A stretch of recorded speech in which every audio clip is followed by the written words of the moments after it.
So in-person client engagement best practices. And the reason I am bringing this up is there are people that are still seeing clients in person.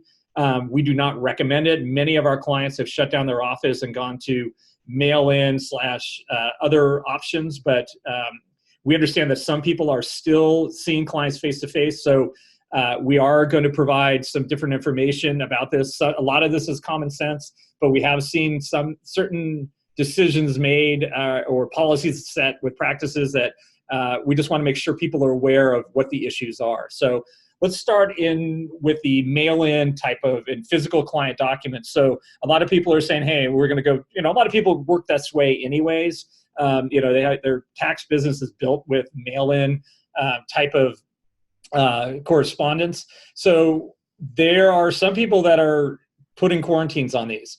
They're realizing that, hey, people lick envelopes. I've done some studies on what the USPS does on, what they do with mail. There's obviously a chance that the virus may survive shipping. UPS has their own strategies on it. The CDC and the World Health Organization said the likelihood of catching COVID-19 virus by touching cardboard or another shipping container is low, but low is low, but there's all these different clients you never know. So, what is the best approach? Bottom line, you want to disinfect and quarantine documents. How long you do that is kind of up to you. Do your own Google studies. We do talk about this a little bit. It depends on the surface. Plastic is different than metal. Metal is different than paper. So it can survive anywhere from several hours or even days. One of the studies that we saw, the Journal of Hospital Infection, said even up to 9 days. A lot of it is temperature generated. 86 degrees seems to be the sweet point where the virus can no longer survive. So the hotter it is, the better. But bottom line, again, you want to disinfect and quarantine, and you want to communicate to your client base that this will create a delay in processing documents.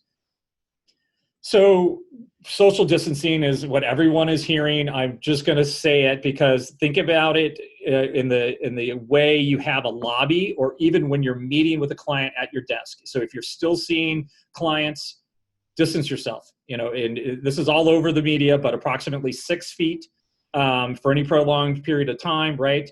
And that includes a waiting room or a lobby, right? So if you are still seeing clients, you want to spread them out as much as you can. Use the best practices on social distancing. Obviously, avoid shaking hands. Take the precautions for these best practices. So, look at this in your lobby and also think of your staff, right? You want to protect them as well.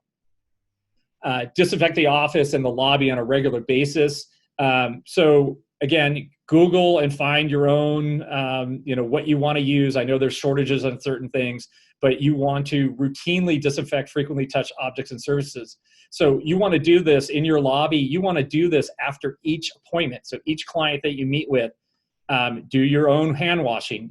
Get some wipes out. And this is all surfaces. So door handles, where people are sitting. You really want to make sure that your office is as clean as possible. If someone who has been ill has visited the office, the CDC recommends to close off areas used by the ill persons and to wait as long as practical before cleaning and disinfecting to minimize potential for exposure to respiratory droplets. So this is obviously the worst case scenario. They say open outside doors and windows to increase air circulation in the area and wait up to 24 hours before cleaning and disinfecting. My guess is if this happens to you, you're basically done and shut down, and you will decide to stop seeing clients in person. All of this information is available on the CDC's website. Just do CDC coronavirus and they just say cleaning, and they'll have their best practices there. Again, a lot of this information is in the media. I'm just reviewing it to just maybe certain things you might have missed in setting up your own policies. Personal hygiene. Clean your hands often by washing with soap and water. Use the 20-second rule, the happy birthday twice. I know it's hard, but it is very important that you clean hands between appointments, right? You don't want to touch your face. You want to make sure you're using best practices here. Avoid touching your eyes, nose, and mouth, and of course, stay at home, and your staff stay at home when you are sick. So there's no reason to push through at this point. This is just a snippet of our larger coronavirus emergency webcast. where we cover things like setting up digital workflows and setting up a remote office in a hurry. If you have additional questions or need help setting up your own digital workflow, your web presence, or need coronavirus related content, we have a ton of blog articles, videos, emails, a lot of different business opportunities that we're producing for our client base. Please feel free to start a trial or check out our website at countingworkspro.com or give us a call at 1-800-442-2477 extension 3. Thank you.